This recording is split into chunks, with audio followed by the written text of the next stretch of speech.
I actually want to talk about dad jokes.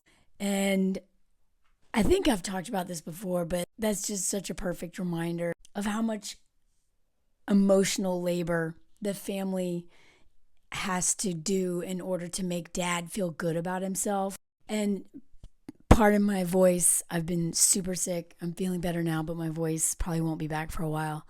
Which is great because I have a microphone now.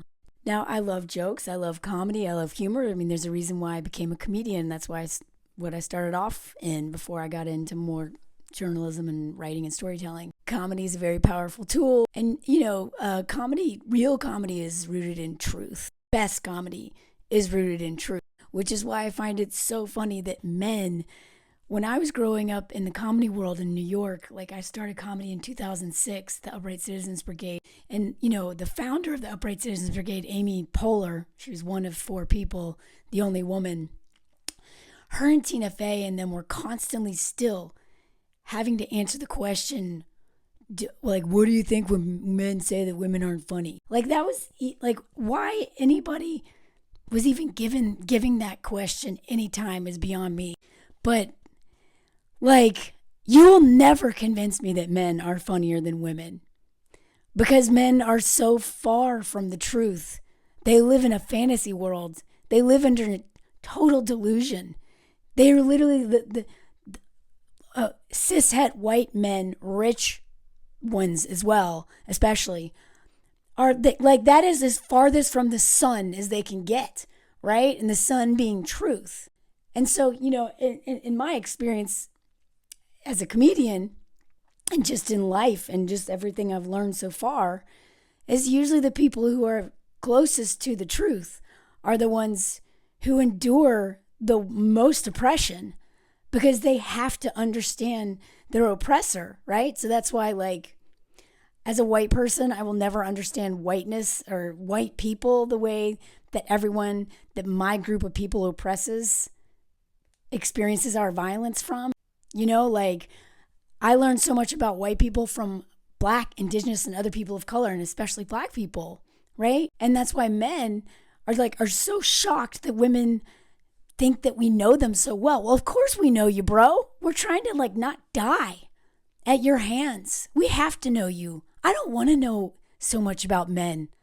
I really don't. There's so many things I would much rather learn about, but having to study men and their moods and their body language and their tone and everything about them just so that I don't die. And then yet I still almost died at their hands. And I had so much violence, especially schmegsual violence, happen from men, from when I was a tiny, tiny human, a child. And so it makes sense that I have a thermometer up the butt of everyone around me, but especially men, right? I have to know them. I have to read their books. I have to watch their movies that they write, they produce, they fund, they star in, they direct, la, la, la, la, la, la, la, right? So everything I'm saying about men, the same thing can be said about white people. Same thing can be said about able-bodied people, straight people, cishet people. You know what I mean? This applies to everything. And so the reason why men don't think women are funny is because they don't get our jokes. And they never will. Unless they actually read books that we write, watch TV shows, if we ever get them funded or made, right? But they don't understand us because the women that they watch in TV and movies were written by men, right? The first time I realized that I hate most characters that are written by men was I think Ally McBeal. That's the first time I was like, oh wait, that's why I hate a lot of women on TV. It's not because I hate women. It's because I hate the way they're written. Either they're written by men or they're written by women who center men, right? The Queen's Gambit. Instantly knew that was written by a man because I hated that girl. And I hated her character the whole time. And then the whole period scene where she's losing or she's in a chess thing and then dramatic moment, and then she's got blood just gushing down her leg. I'm like, what?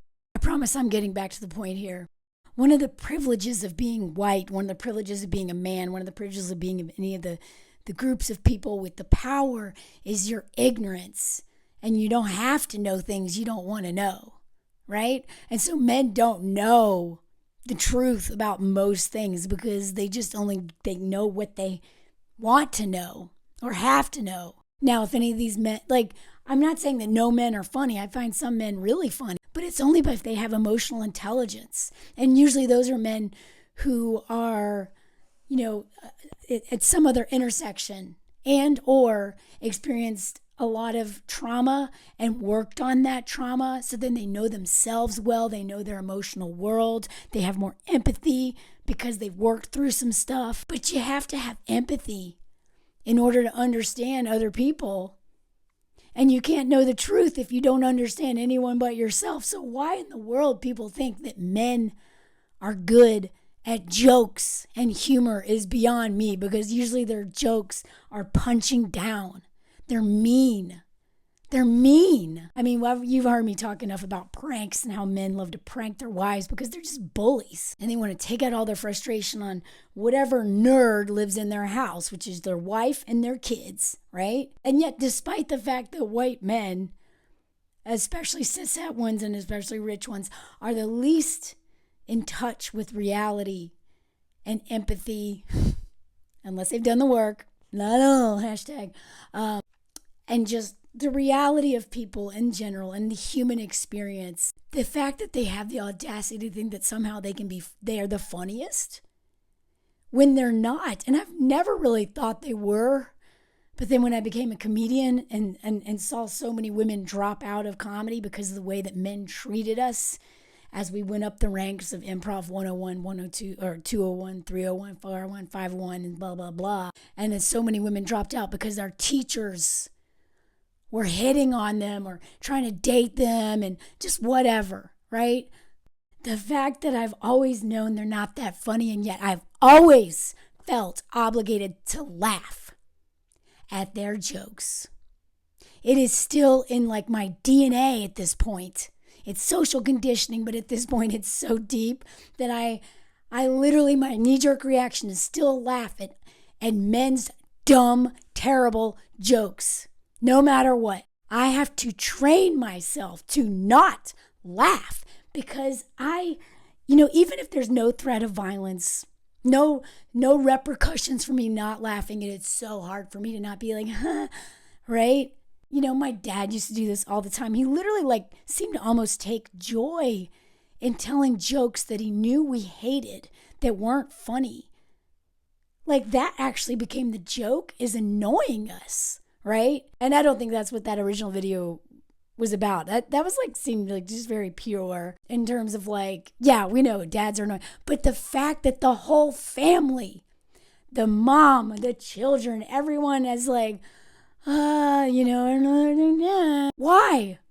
Why did king babies think that they should just keep telling these terrible jokes? Because we have been taught to center them, their jokes, their sleep, their moods, the food in the house. Everything is about them, their hobbies, right?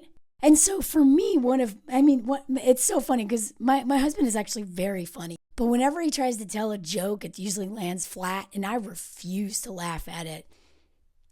And I don't feel bad about it. And he doesn't want me to ever fake laugh. But he's always like, oh, dang it. And he's actually realized that a lot of his humor in the past was about punching down and making fun of stuff. So his whole sense of humor has changed. That's because he's done a lot of work on himself. But if I can encourage people to do anything, to start off in the decentering men journey, stop laughing at their dumb jokes. You will not believe how hard it is to not laugh at the jokes of men that you love. It's hard. It's hard to just be like, because watching a man sit in his own discomfort or shame or, moments of low self-worth, even though I am full of self-doubt and all that stuff, you know what I mean? But just watching a man experience that for 1 second makes me so uncomfortable. Let them be uncomfortable. It's not our job to coddle them and make them feel good about themselves all the time, because we just reinforce this terrible joke telling, right? Just watching so many men succeed in comedy and see so many women quit, women who are so much funnier than any of these men, is one reason why, like, this is like a mission of mine, is to not center men's feelings anymore. Like, and jokes is like a really important area because there's a reason why they think they're funnier than all of us. We enforce it or reinforce it. Now, and then especially if they tell jokes that are like punching down, like if they ever make sexist jokes, I try to remember to be like, I don't get it. Can you explain that to me? All these things. And I've learned that from other women, right? Because if you get mad, oh, they love that. It's like, God, it's so much work. Men are so much work. Or whatever group it is. I am sure that white people are exhausting too. Because our feelings and our shame and all that stuff has been centered for way too long. Now I'm getting better at not laughing at men's dumb jokes, but when they catch me off guard, I resort back to it every time. Like a few months ago, I was riding my bike, which I do all the time. It's nothing special. And one man was like applauding me, and I was like, dang it, I just laughed at that terrible joke. So why are you applauding me? Like, what? Then that's when I remembered, oh, right, everything that men do is projection. They're applauding me for riding a bike because they want to be applauded for everything that they do. Anyway, it's these little acts of rebellion. It's these little acts of not making yourself small in order to serve the ego of someone else, particularly a man. And it could start with your dad. Like learning how to not laugh at my dad's terrible jokes, but also not get angry at him, just do nothing. I'm not sure if it had an effect, but it made me hate myself less. I mean, I can't make men change, but at least I can do is start doing things that align with how I think and how I feel so that I stop hating myself so much for abandoning myself on a regular basis to serve the ego of an insecure king baby who doesn't care about me anyway. They would never do that for me, right? And it's also a really good litmus test. If a man can be in his own discomfort and not be mad or insulted that you are not going to laugh at a joke that you don't find funny when that's what they're used to women doing all the time, that man's a safe man. Well, he's passed one test. I'll put it that way. A man that doesn't want you to pretend. That's a green flag.